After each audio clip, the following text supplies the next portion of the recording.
Budgerigar পাখি পালনে সবচেয়ে গুরুত্বপূর্ণ বিষয় হলো পাখির ব্রিডিং। তো আপনারা যারা বাজরিগার পাখি পালনে নতুন, তো অনেকেই বুঝতে পারেন না পাখিকে কিভাবে ব্রিডিং করাবেন আর পাখি কেন ডিম দেয় না। তো আজকের এই ভিডিওটি শুধুমাত্র আপনাদের জন্য, কারণ আজকের এই ভিডিওতে আপনারা জানবেন বাজরিগার পাখি ডিম না পাড়ার কারণ, আর কি করলে পাখি থেকে বেশি বেশি ডিম বাচ্চা পাওয়া যাবে, আর পাখিকে দ্রুত ব্রিডিং মুডে আনার উপায়। তো চলুন ভিডিওটি সম্পূর্ণ দেখতে থাকুন।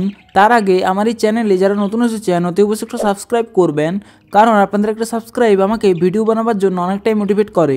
তো চলুন শুরু করি। প্রথমেই আপনাকে জানতে হবে পাখি ডিম পাড়ে না কেন। বাজরিগার পাখি ডিম না পাড়ার বেশ কয়েকটি কারণ রয়েছে।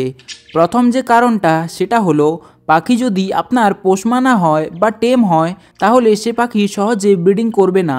আর যদি আপনি মেয়ে পাখিকে পোষ মানিয়েছেন, তাহলে ব্রিডিং হতে সময় লাগবে।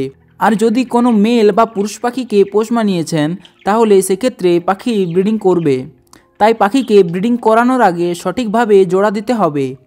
আর বাজরিগার পাখিকে কিভাবে জোড়া দেবেন এ বিষয়ে বিস্তারিত আমি শেষে আলোচনা করব।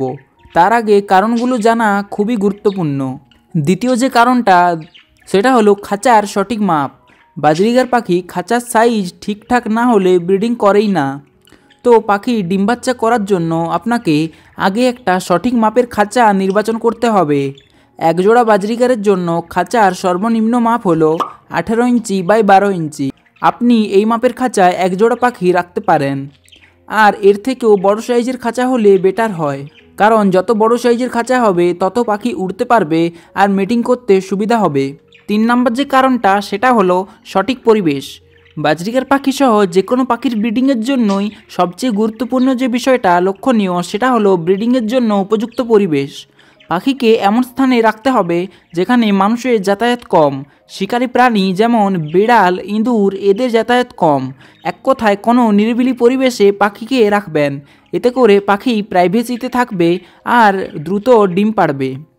তো এইবার বলবো বাজরিগার পাখিকে কিভাবে জোড়া দেবেন। পাখিকে জোড়া দেওয়ার জন্য সর্বপ্রথম আপনাকে একজোড়া সুস্থ পাখি নির্বাচন করতে হবে। এরপর দুটো আলাদা আলাদা খাঁচা নেবেন আর ওই খাঁচাগুলোকে পাশাপাশি রাখবেন। এরপর খাঁচার মধ্যে পাখিগুলোকে 5 দিন রেখে দেবেন। এবার যখন দেখবেন পাখিগুলো একে অপরের দিকে তাকিয়ে আছে, ডাকাডাকি করছে, তখন বুঝে নেবেন পাখি জোড়া নিয়ে নিয়েছে। এই ট্রিক্সটা 5 ডে ট্রিক নামেও পরিচিত। এই ট্রিকটা বিশেষ করে তাদের খুব কাজে লাগবে যারা শত চেষ্টার পরও পাখিকে জোড়া দিতে পারেন না। আর হ্যাঁ, এটাতে যে কোনো পাখিকে জোড়া দেওয়া যাবে। তো এই ছিল আজকের ভিডিওটি ভালো লাগলে প্লিজ একটা লাইক করে দেবেন। আর চ্যানেলে যারা নতুন এসেছেন অতি অবশ্যই একটা সাবস্ক্রাইব করবেন। এছাড়াও ভিডিওটিকে শেয়ার করে দেবেন। তো চলুন আপনার শখের পাখিগুলো সুস্থতা কামনা করে আজকে এখানেই বিদায় নিচ্ছি। দেখা হবে অন্য কোনো একটা ভিডিওতে। টাটা।